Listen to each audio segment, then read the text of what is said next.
Une délégation de la CENCO, Conférence épiscopale nationale congolaise, est en mission de plaidoyer en Europe. Qu'attendre de cette mission de plaidoyer? Suivez un extrait de l'exposé de la CENCO ainsi que quelques réponses aux différentes questions de la presse. La situation du Congo, je ne vais pas y revenir. Je voudrais juste ici souligner quelques faits saillants. Vous savez que la CENI est en train de poursuivre l'opération d'enrôlement des citoyens congolais en vue d'avoir un fichier consensuel. À l'état actuel des choses, la CENI annonce avoir déjà enrôlé 42 millions de Congolais. C'est la CENI qui l'a annoncé. Nous, de notre part, comme Église et surtout comme commission épiscopale JCP, nous accompagnons la CENI grâce à l'observation de toutes ces opérations. Malheureusement, jusqu'à ce jour, nous n'avons pas accès à toutes les données de la CENI. Donc pour nous, nous pensons qu'il faut qu'il y ait une sorte d'audit citoyen à l'intérieur même du pays, que la société civile puisse vérifier les données de la CENI. A-t-on réellement enrôlé 42 millions de Congolais sur les 45 millions attendus? Parce que la fraude commence à ces niveaux-là. Il faut prévenir des conflits. En ce qui concerne l'enrôlement toujours, nous avons fait une première observation et nous avons rendu public notre rapport qui a été accepté par la communauté congolaise, la communauté politique, par tous les Congolais, même si la CENI a émis quelques réserves. Notre crainte aujourd'hui se trouve au niveau du Grand Kasaï. Beaucoup de nos frères et sœurs du Grand Kasaï ont quitté leur village. Ils sont en Angola, ils se sont regroupés certains vers Chikapa parce qu'ils avaient peur des confrontations. Est-on sûr d'avoir enrôlé effectivement tous les Congolais du Kasaï? Et quand nous voyons le plan d'action de la CENI, ce qui nous inquiète, c'est que jusque-là, la CENI navigue sans avoir vraiment une orientation claire. Nous ne savons pas vers où nous allons. C'est pour cela que nous demandons un calendrier électoral consensuel pour éviter les contestations. Le président de la République a promis que ce calendrier sera publié. Nous croyons que cela va se faire. Il nous faut un calendrier pour savoir effectivement là vers où nous allons pour que nous puissions déjà commencer nos campagnes de sensibilisation, de formation sur la manière de voter, et sur aussi la sécurité électorale. Donc là, nous avons quand même quelques questions quant au travail que fait la CENI. Le deuxième problème qui se pose aujourd'hui dans notre pays, c'est que vous savez que le Parlement a repris ses travaux en septembre. Pour le moment, nous ne voyons aucun signe d'espoir. On s'attendait à voir le Parlement mettre en évidence le vote des lois qui vont permettre à la CENI d'organiser les élections. Et ça, la Constitution le prévoit, hein, le traitement en urgence de ces lois. Malheureusement, dans l'ordre du jour du Parlement, pardon, on n'en parle pas. C'est très inquiétant. Parce que, jusqu'à présent, nous n'avons pas encore remis en question le délai fixé par l'accord du 31 décembre, que tous prétendent respecter. Donc, nous sommes inquiets à ce niveau-là. Une autre inquiétude, c'est par rapport à l'accord même de la Saint-Sylvestre. Et surtout par rapport à l'une des mesures phares de cet accord, c'était des mesures liées à la décrispation politique. Où en sommes-nous aujourd'hui? Et je crois qu'il faut une évaluation de ces mesures. Combien de prisonniers politiques le gouvernement congolais a-t-il effectivement libérés? Combien d'exilés sont-ils effectivement rentrés au pays? Combien de défenseurs des droits humains ont-ils été effectivement libérés? Est-ce que les manifestations publiques sont-elles aujourd'hui acceptées par le gouvernement congolais? Ce sont des questions. Évidemment, le grand dossier pour nous, c'est aussi les dossiers humanitaires et sécuritaires. Nous assistons à la résurgence des conflits à travers tous les pays. À Béni, on continue à tuer. Au Nord Kivu, on continue à enlever des prêtres, des gens, des villageois qui sont enlevés. Et récemment encore, dans tous les pays, nous avons assisté à des évasions spectaculaires des prisonniers, comme c'était programmé. Après Kinshasa, c'était Kasangulu, puis c'était Kalemi, puis on n'avait jamais vécu cela. Pourquoi tous ces événements ne tombent que maintenant que nous nous préparons aux élections? Ce sont des questions. Eh bien, face à toutes ces questions, nous, comme citoyens congolais, mais aussi comme pasteurs, nous voulons attirer l'attention de nos partenaires, mais aussi de nos compatriotes qui vivent ici en Europe. Et sur ces points-là, nous avons formulé 6 ou 7 demandes. Quand on voit comment évoluent les choses, nous avons peur que certains pays européens ne puissent changer de position par rapport au respect de l'accord de la Saint-Sylvestre. Et c'est pour cela que nous appelons l'Union européenne à avoir une politique cohérente par rapport au dossier du Congo. Une politique cohérente. Alors, il y a aussi la question, souvent qui est évoquée ici, la question des sanctions, qui est appréciée de diverses manières.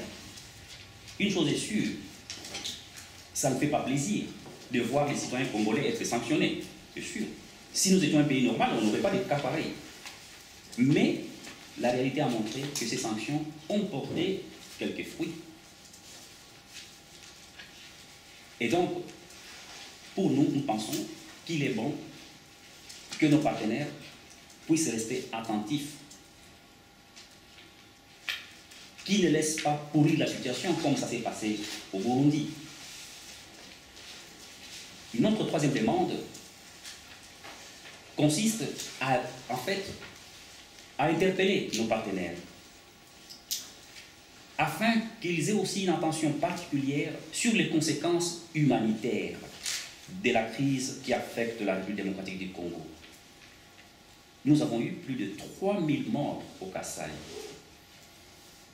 Plus d'1,4 million personnes qui se sont déplacées. Plus de 140 édifices, centres de santé, écoles, résidences de l'Église catholique qui ont été détruits. Ici, je ne parle que des édifices de l'Église appartenant à l'Église catholique, sans compter des villages qui ont été vraiment ravagés, brûlés. Et vous le savez, c'est bientôt la saison des pluies. Tous ces citoyens congolais qui sont en pleine brousse, ils vivent dans quelles conditions? Tous ces citoyens congolais qui ont fui en Angola, ils vivent dans quelles conditions? Et bientôt la saison des pluies, normalement, ils devaient déjà commencer leurs travaux de champ. Donc, on doit déjà penser à la possibilité d'une grave famine au Kasaï. Et d'ailleurs, ça a déjà commencé maintenant. Nous sommes obligés, les Congolais obligés d'importer du maïs de la Zambie ou de la Tanzanie. Les Congos, c'est impensable. Avec tout ce que nous avons comme surface. Et donc nous devons rester attentifs, nous interpellons nos partenaires à rester attentifs à toutes ces conséquences humanitaires et sécuritaires. Évidemment, une autre demande concerne nos organisations de la société civile. Vous savez qu'aujourd'hui, au Congo, l'opposition politique a été fortement fragilisée. C'est une réalité. En fait, l'opposition politique n'existait plus. Mais il y a une fracture énorme entre les acteurs politiques et la population. De telle sorte qu'aucun parti politique n'est capable aujourd'hui de mobiliser toute la population. Ce n'est plus possible parce que les gens ne croient plus. Il y a une rupture. On a l'impression que nos acteurs politiques vivent dans un autre monde. Et donc, face à cette situation, nous voulons que l'on puisse porter une attention sur les organisations de la société civile, non pas pour qu'elles se substituent aux partis politiques, mais au moins qu'elles puissent apporter un peu d'espoir, qu'elles puissent interpeller les acteurs politiques congolais, les appeler à plus de responsabilité. Donc, toutes ces organisations de la société civile ont besoin d'être soutenues dans leurs actions, protégées quand elles sont menacées par le régime. Une cinquième demande concerne la CENI. Nous sommes tous d'accord avec ce que disait le président de la République, que seule la CENI est habilitée à organiser les élections au Congo. Et donc la CENI a besoin d'un soutien à la fois financier et technique. Mais nous disons que ce soutien doit être conditionné.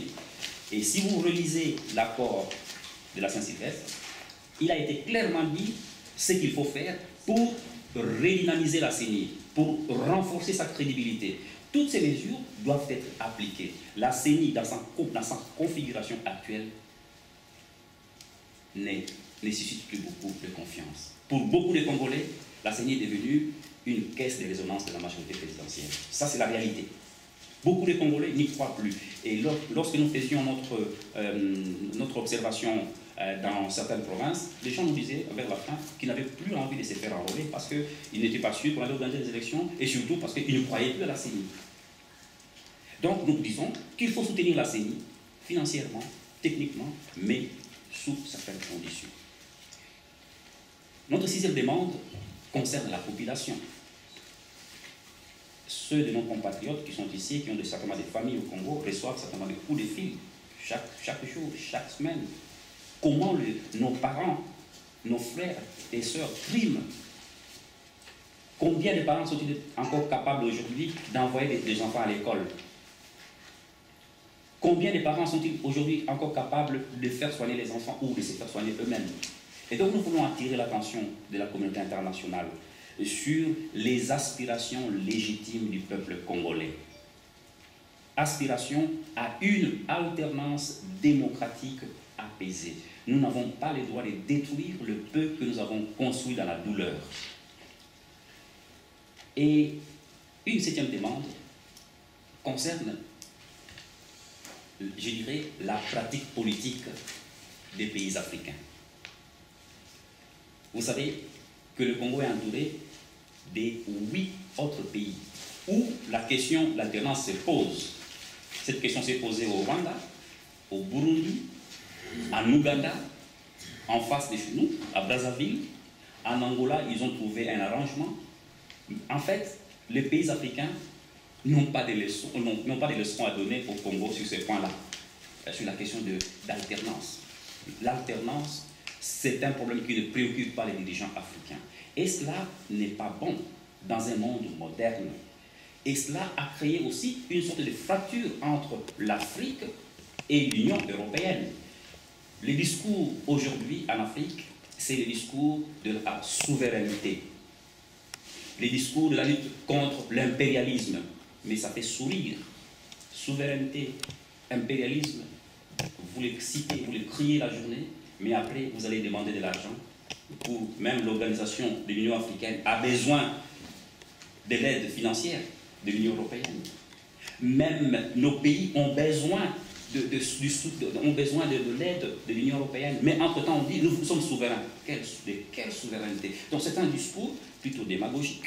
Et cela ne favorise pas des relations, de vrais partenariats entre l'Afrique et l'Union européenne, entre l'Afrique et les États démocratiques.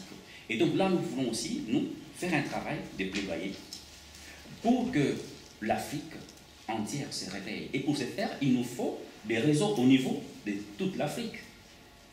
Que nous puissions faire entendre au monde que nous ne sommes pas des peuples particuliers, que nous sommes des êtres humains comme tous les êtres humains, que nous avons les mêmes valeurs, les mêmes aspirations.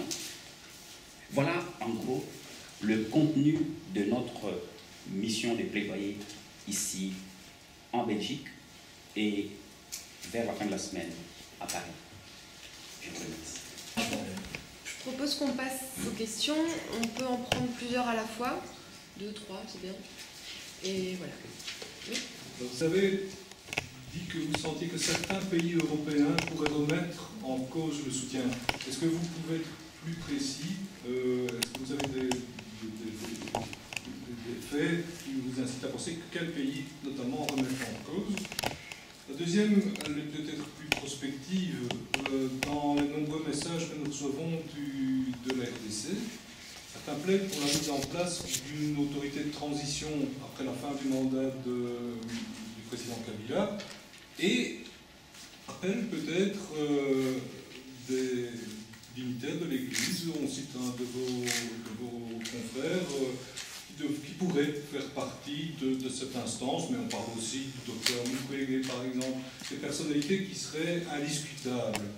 Est-ce que ça, c'est une hypothèse que vous pourriez envisager?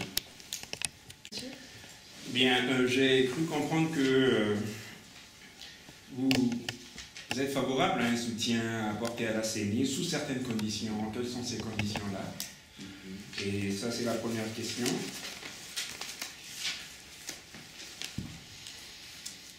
La deuxième, c'est la CENCO avait parlé d'un plan B qui pourrait être mis en branle au cas où les modalités de mise en œuvre de l'accord du 31 décembre n'étaient pas suivies à la lettre.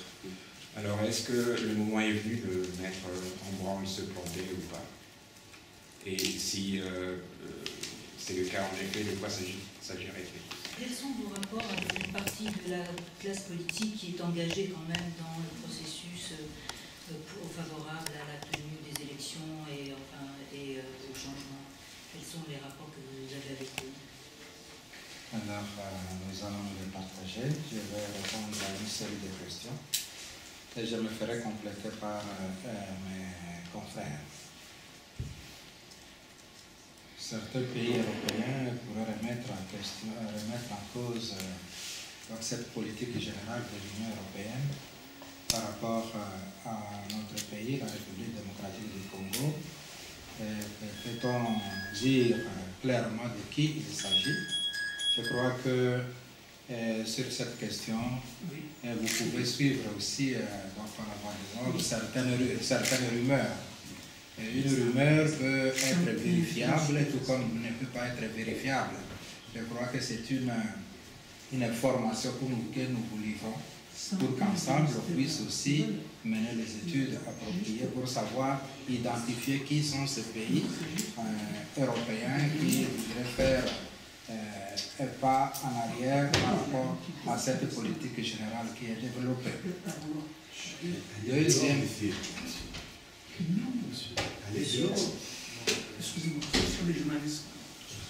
Par rapport à la deuxième préoccupation, la mise en place d'une autorité de transition appelle à un ecclésiastique. En fait,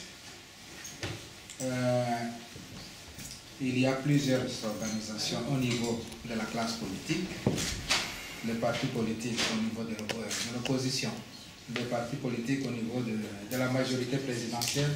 Il y a aussi la société civile plurielle. Chaque organisation, chaque composante peut envisager des pistes de solutions pour sortir le Congo de cette crise.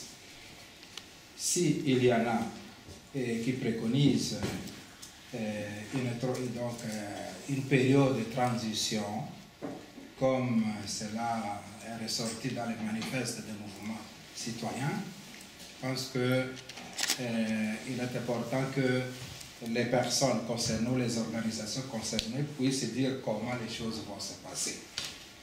En ce qui concerne l'appel à un ecclésiastique qui pourrait conduire cette période de transition, comme président de la CENCO, je peux vous le dire sans me tromper, à mon humble avis, qu'un ecclésiastique n'acceptera pas de conduire la transition. Parce que nous devons faire la part des choses entre le pouvoir spirituel dont nous disposons et le pouvoir temporel. Et non comme évêque, comme prêtre, nous sommes suffisamment engagés à assurer le bien-être du peuple sur le plan pastoral et spirituel. Nous pensons aussi que les laïcs, en général, ne doit pas être pris comme... donc ne doit pas être infantilisé. Et les évêques ne peuvent pas tout faire à la place des laïcs. Les laïcs peuvent assumer pleinement les responsabilités dans la gestion de la chose publique. Et à ce qui concerne le plan B, évidemment, si nous avons parlé du plan B,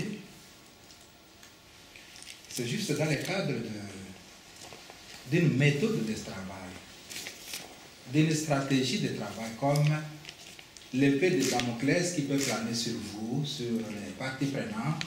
Allons vite, à besogne, le peuple souffre, répondons aux aspirations du peuple, vous qui participez à ces négociations directes. C'était ça, une invitation, une façon de pousser les différents acteurs à aller vite vers l'objectif qu'on s'est assigné. Et beaucoup de gens se posent des questions de quoi il s'agit. Est-ce qu'il s'agit d'une action politique que la SECO va mettre en place? Si nous devons agir, nous ne pouvons jamais sortir dans le cadre de notre mission prophétique et de notre mission pastorale. N'attendez pas de la SECO une sorte de coup d'État politique, une action politique, l'appel du peuple à l'insurrection, ça nous ne pouvons pas le faire. Nous, comme pasteurs, nous ne pouvons pas agir autrement que Jésus-Christ, qui n'a jamais mobilisé les gens à pouvoir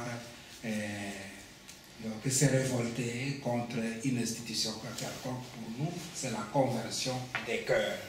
Nous en appelons au sens de responsabilité, la bonne foi, la bonne volonté des uns et des autres pour qu'on aille de l'avant, pour qu'on réponde aux aspirations du peuple congolais. Rapport avec les organisations acquises, les organisations civiles ou autres acquises au changement, je pense que mon ami Clément va y répondre aussi. Les réseaux qui existent entre notre organisation, la Commission épiscopale de justice et paix, et les autres organisations citoyennes qui existent dans le pays. Vous avez la parole. Merci, Excellence. Je commencerai par la question liée à la CENI. Oui, les conditions. Oui, mais je vous ai renvoyé à l'accord de la Saint-Sylvestre. Allez au chapitre qui traite du processus électoral, vous verrez qu'il y a toute une série de mesures pour crédibiliser la CENI. Et je pense que si aujourd'hui la CENI publie un calendrier, je dirais, consensuel, hein, ce n'est pas seulement le calendrier accepté par une partie de la population congolaise, mais qui sera accepté par tous les parties prenantes, eh bien, je crois qu'à ces conditions-là, y ajouter aussi les autres conditions qui sont clairement formulées dans l'accord, eh bien je pense qu'il est bon que les amis du pays, du Congo, puissent soutenir cette institution afin qu'elle puisse organiser des élections transparentes et apaisées. Voilà. Il y a un certain nombre de conditions. L'une des conditions que j'ai déjà citées ici, c'est qu'on parle de la redynamisation de la CENI. Que la CENI ne soit pas seule dans la gestion de ces processus, qu'elle puisse s'ouvrir à d'autres organisations sous-régionales, mais aussi des organisations internationales comme l'OIF. Hein, on en a beaucoup parlé. Voilà, ça sont les conditions. La recomposition. En fait. Oui, la recomposition, oui, voilà.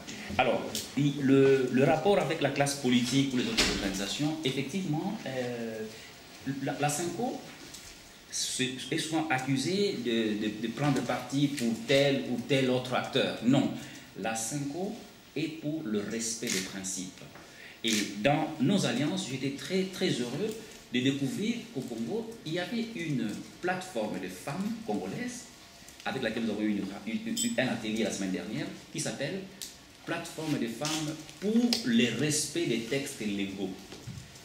Pour la plupart, ce sont des femmes chefs d'entreprise, des femmes diplomates, des femmes engagées en politique, sans couleur politique, sans faire prévaloir leur appartenance à tel ou tel autre parti.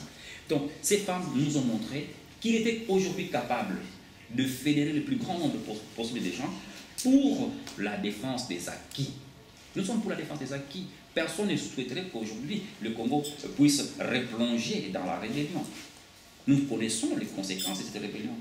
Donc nous ne sommes pas d'accord. Donc la Cinco défend des principes. Le respect de la parole donnée. Le respect des principes pour que nous ne puissions plus retomber dans des contestations de légitimité. Je crois que les choses ont été bien définies à Sun City. Le pacte républicain a été brisé. Et ça, c'est le grand problème. Il faut revenir à l'ordre constitutionnel pour que les choses avancent. Et ça, c'est le message de la Cinco. Et sur ce point-là, et à ce niveau-là, la Cinco travaille avec tous les hommes et toutes les femmes de bonne volonté, qu'ils soient de la majorité présidentielle ou de l'opposition. Mais seulement ce que nous avons dit aujourd'hui, c'est que nous déplorons, aujourd'hui, c'est en fait l'inexistence de l'opposition. Ce n'est pas bon pour une démocratie. On n'entend plus qu'un seul son de cloche. Et ce n'est pas bon. Il n'y a plus possibilité d'avoir un vrai dialogue, c'est un monologue. Et ça, c'est pas juste, c'est pas bon pour notre jeune démocratie. Si on passe à une deuxième série de questions. Oui. Pardon. À propos de la CENI, j'ajouterai ceci. Aujourd'hui, et les Congolais et les partenaires étrangers, je crois, mais très peu croient encore, disons, à la CENI. Très peu croient au sérieux, à la neutralité de la CENI. Donc c'est une CENI, en fait, soumise, instrumentalisée par les pouvoirs en place. Et qui joue les jeux pour pouvoir traîner, disons, les élections et les choses. Qu'elles soient dans l'enrôlement, je pense dans l'enrôlement, on a vu, disons, quoi, la légèreté, comment ça se faisait, disons, la lenteur, disons, voulu volontairement pour faire retarder les choses. Et je crois que nous sommes capables encore, comme nous devons faire au passage, disons, de l'enrôlement, de faire traîner les choses. Ils parlent même, pendant que les temps sont difficiles, on voudrait vite terminer à aux élections et disent encore, disons, que ça va prendre 3 mois, 6 mois, peut-être au mois de janvier, qu'on pourrait terminer, disons, l'enrôlement. C'est juste que quand, disons, l'élection, on ne sait pas. Donc c'est ça, donc, les défauts, disons, de la CENI.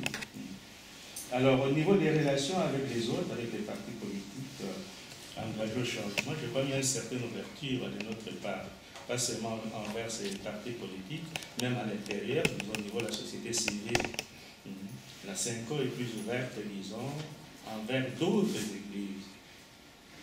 Nous ne voulons pas, disons, y aller seul, parce que la population congolaise n'est pas toute catholique, donc il y a encore une grande partie de la population qui est protestante, musulmane, ainsi de suite. Donc nous voulons travailler ensemble avec d'autres membres de la société civile.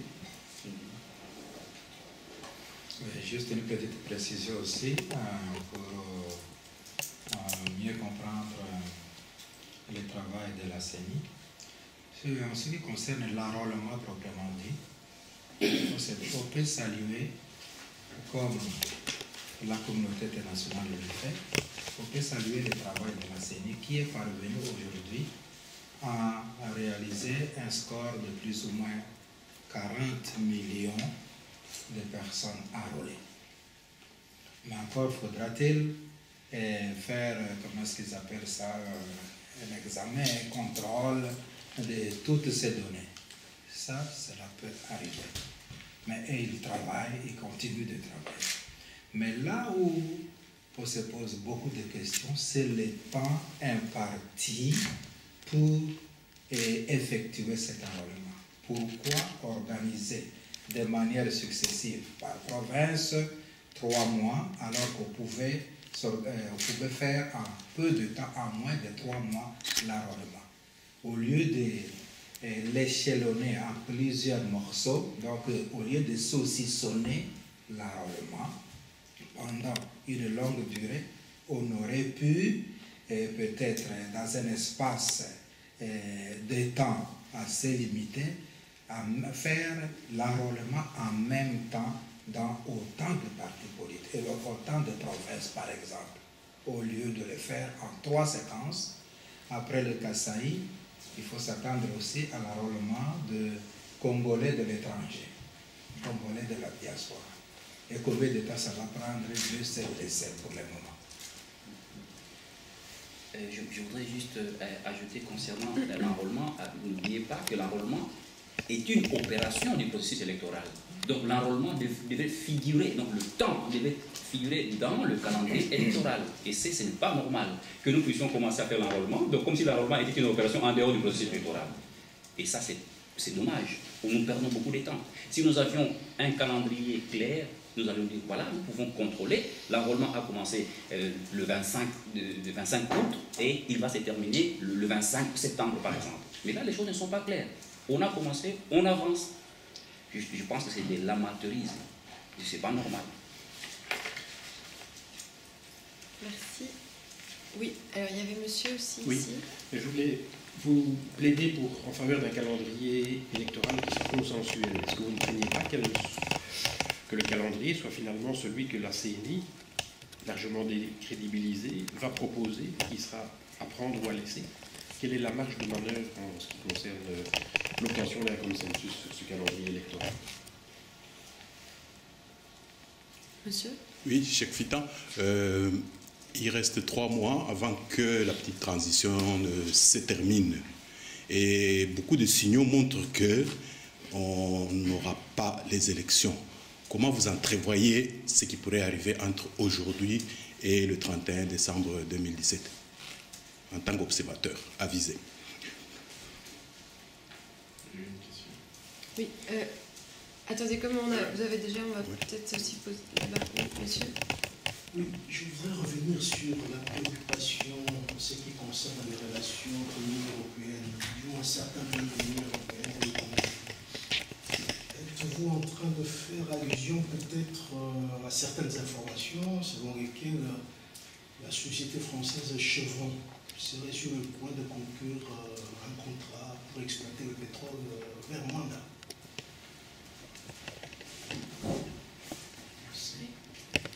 Face à la longueur du temps qui est pour l'enrôlement, vous parlez de l'amateurisme. Est-ce qu'il n'y a pas clairement professionnalisme en ce qui concerne la mauvaise foi de ce que nous appelons la Kabylie? Et puis, bon, je suis arrivé un peu en retard, peut-être qu'on a traité de cette matière. Vous avez lancé l'opération Debout Congolais. Jusque-là, apparemment, vous n'en parlez même plus. Et ça veut dire que Kabila a gagné finalement sur tous les fronts, même l'Église catholique. Croire que le régime va organiser des élections.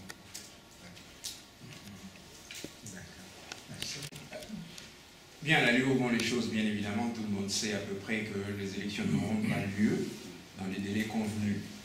Bien, s'il y a une possibilité de redialogue, on va dire ça comme ça, est-ce que vous seriez disposé à assurer la médiation, encore une fois, au-delà du 31 décembre?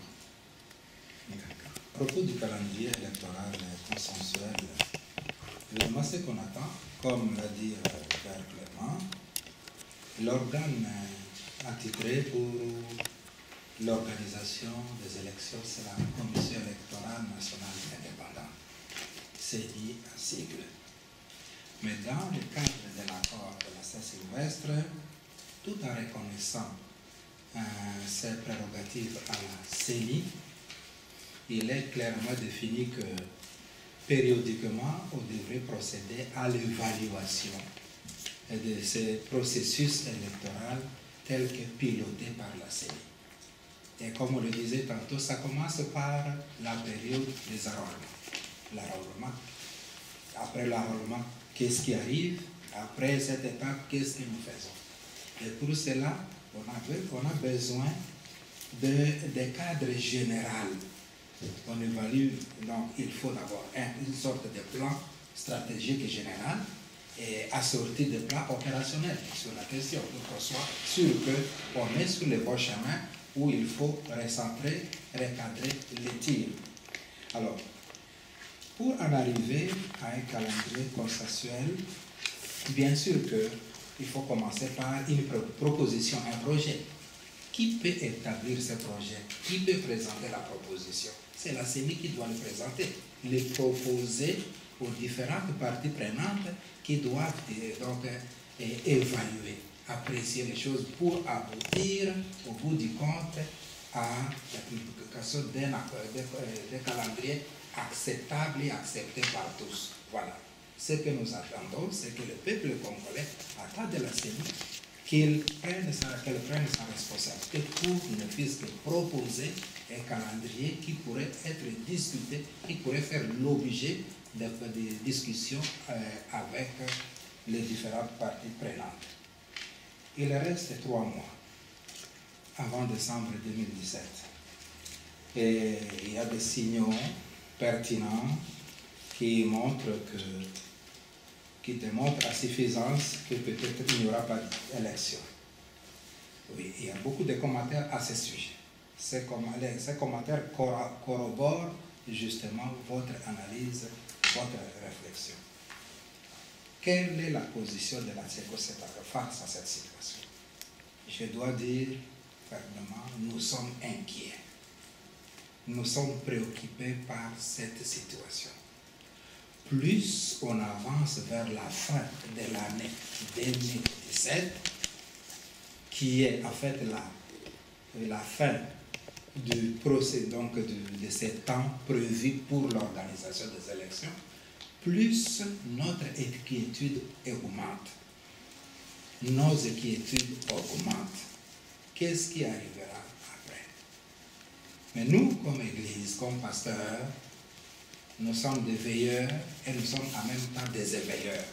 Voilà pourquoi nous avons pris notre bâton de pèlerin à main pour alerter tout le monde face à cette situation. Solliciter l'attention de tous les partenaires de la République démocratique du Congo, du peuple congolais. Ce qui peut arriver. Si rien n'arrive, de fâcher, tant mieux. Mais mieux vaut prévenir que guérir. Donc c'est une invitation, une interpellation adressée à tout le monde de porter une attention particulière sur cette situation qui peut arriver, mais d'être proactif, chercher à trouver des solutions. La CECO n'a pas une solution miracle, mais la CECO croit à la conjugaison des efforts de tous pour atteindre cet objectif. Par rapport à la position de la France, nous ne voulons pas dévancer les événements. Pour votre information, le vendredi, nous allons nous rendre à Paris pour rencontrer les autorités compétentes. Nous aurons à échanger avec eux. Si des rumeurs courent à charge de la France par rapport à ses relations bilatérales avec le Congo sur le plan économique et politique, bon, nous le saurons. S'il s'agit seulement de rumeurs, tant mieux. Mais si ces rumeurs deviennent réalité quelque part à l'issue d'une analyse qui sera faite de manière objective et pertinente, et là aussi, ça serait déplorable. Parce que jusque-là, nous considérons que les pays membres de l'Union européenne sont les amis du Congo. Et à situation de crise, il est important que les efforts soient conjugués pour aider le Congo à sortir de cette crise. À propos de... Vous avez parlé aussi de la durée des élections. Okay. Ah oui, dans les débuts congolais, nous avons lancé ce message qui est composé de 3 parties. Et la première partie de ce message consiste à la description des situations sociales, économiques, d'ordre humanitaire, d'ordre sécuritaire que connaît la République démocratique du Congo, le peuple congolais. La deuxième partie de ce message s'attelle sur la recherche des causes. Quelles sont les causes majeures de cette situation que connaît le Congo? Et parmi les causes que nous avons identifiées, il y a la non-tenue des élections dans les délais. Et cette situation a créé des crises politiques avec des effets sur le plan économique, sur le plan social, sur le plan sécuritaire et j'en passe. La troisième partie de ce message se rapporte à l'appel du peuple congolais, qui est le souverain primaire, à prendre conscience de cette réalité et à s'engager dans la recherche de solutions à cette crise. Nous disons debout Congolais. Et dans l'appellation Congolais, nous voyons les différentes composantes. La classe politique, opposition, majorité, la classe, disons, la classe sociale, les organisations de la société civile. Chacun a un rôle à jouer. Et l'Église ne se retranche pas de cette dynamique de debout congolais. Mais devant ces différentes composantes qui sont identifiées, chacun ou chacune a sa méthode, a son approche dans la résolution des problèmes, ou a son approche pour donner sa contribution à pouvoir sortir de la crise. Nous, comme Église, comme pasteurs, nous avons la force de la parole. Nous, comme pasteurs, nous avons la force de la prière. À travers la parole, nous ne cesserons jamais de dénoncer ce qui n'est pas bon. À travers la parole, nous ne cesserons jamais d'encourager ce qui va dans le bon sens. À travers la parole, nous allons rencontrer les amis du Congo à l'interne comme à l'externe, comme nous le faisons. La mission de plaidoyer international, la mission de plaidoyer au niveau régional, la mission de plaidoyer au niveau interne. Voilà, ça c'est notre approche, notre façon de nous engager. Mais les acteurs politiques ont leur façon de s'engager aussi. Mais comme éveilleurs, pasteurs, nous avons invité le peuple congolais citoyen à pouvoir se faire entendre, mais dans le respect de règles et de jeux prévues par la Constitution. La Constitution de la République démocratique du Congo prévoit les manifestations publiques pacifiques, les manifestations non violentes. Voilà pourquoi nous avons perçu que le peuple congolais ne peut être pas suffisamment formé à faire des manifestations pacifiques. Et nous avons institué un programme de formation dans le cadre de l'éducation civique. Et pour disséminer ce programme, nous avons formé 200 animateurs que nous avons envoyés dans les 4 coins de la République démocratique du Congo. Ça, c'était comme une contribution à pouvoir aider la société civile dans les revendications nobles de ses droits devant les gouvernants, comment il doit procéder. Donc ce sont là les mécanismes que nous avons montés qui démontrent à suffisance que comme Église, nous sommes présents et nous utilisons les approches qui sont les nôtres pour chercher la solution et nous interpellons les acteurs politiques, la société civile à pouvoir aussi s'engager résolument sur ce chemin. Au sujet de l'enrôlement au Kasaï, parce que là où il y a des problèmes, je crois que c'est les Kasaï central, où l'enrôlement n'a pas eu lieu. Il y a les où encore? Je sais que du côté de Mbujimaï, Kasaï oriental, il y a eu des enrôlements. Et dans les Sankourou, il y a eu des enrôlements. Alors il nous manquait le Kasaï central où les enrôlements sont déjà lancés. Et il me semble que dans les Kasaï, et puis s'il vous plaît, la Lomami. Oui, voilà, c'est ça. Donc, il n'y a pas longtemps, au Kasaï central, les enrôlements ont été lancés au début du mois de septembre. Il faudra attendre 3 mois pour boucler cette opération au niveau de ces 3 provinces du Kasaï qui n'étaient pas enrôlées pour raison de sécurité autour du phénomène Kamwina Samp. Quid du troisième dialogue? Par rapport, est-ce que la CENCO peut participer ou piloter ce troisième dialogue? Et nous sommes logiques et cohérents avec nous-mêmes.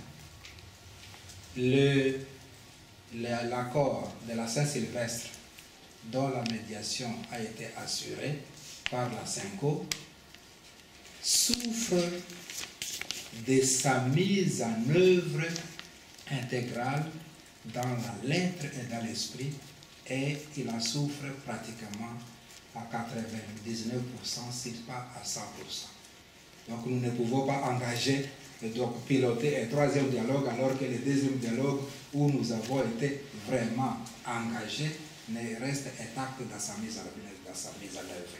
Voilà les réponses que je peux donner à Franck, que je peux me faire compléter par mes confrères. Donc, dans les dialogues possibles, un troisième dialogue, disons, dans mon entendement, sans offenser Monseigneur le Président, je dirais que non. Pour la CENCO, il ne sert à rien de participer à ces dialogues. Avoir la délinquance, entre parenthèses, délinquance, donc, de l'homme politique congolais, nous craignons fort que, disons, un autre dialogue serve seulement à saper les accords du 31 décembre. Donc, tous les points qui gênent les mouvements de la majorité présidentielle. Et puis, ce qui est resté, c'est la mise en œuvre, disons, de l'accord. Or, pour cette mise en œuvre, il y a des institutions désignées.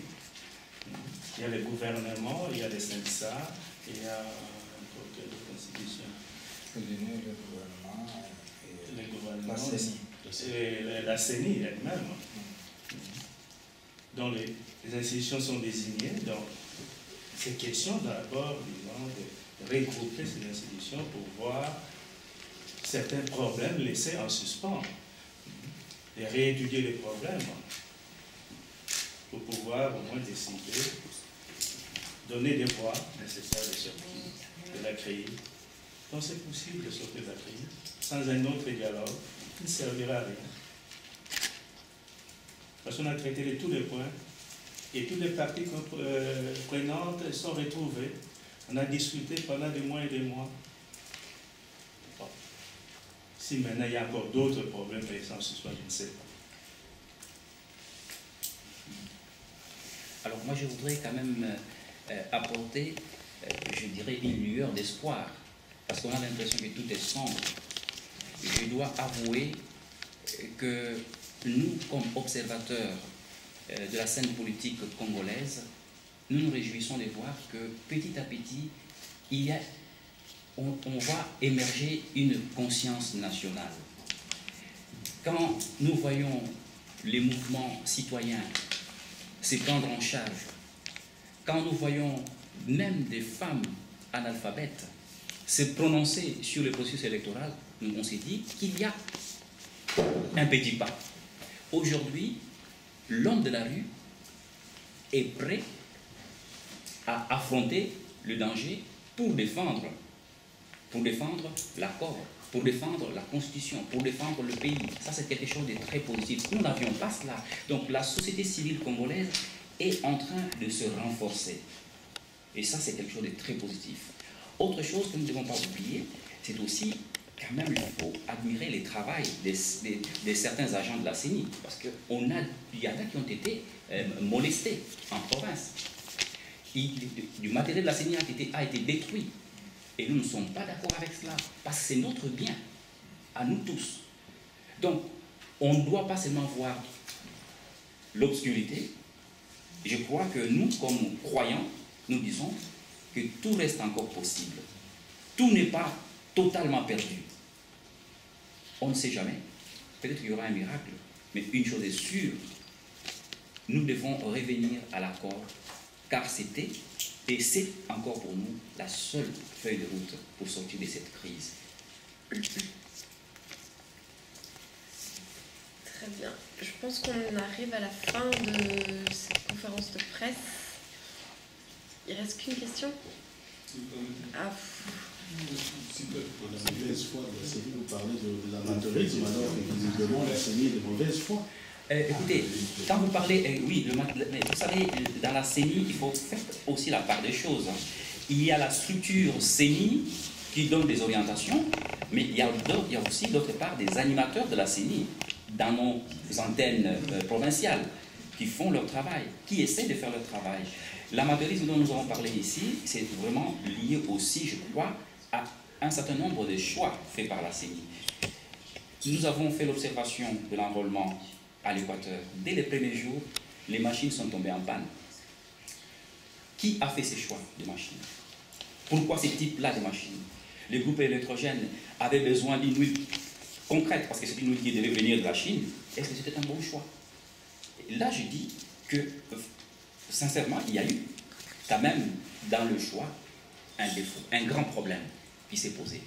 Mais nous pensons aujourd'hui que, du fait que la CENI accepte le rapport d'observation de la société civile, comme nous, voilà, Simon-Sel, qui a fait aussi un rapport très intéressant, c'est déjà un pas. Nous sommes en dialogue, ça ne serait quand même pas vrai dire que la CENI ne nous écoute pas. Nous sommes en dialogue avec la CENI. Nous sommes là pour dire à la CENI qu'il faut changer un certain nombre de choses pour que la population puisse accepter le travail que vous faites.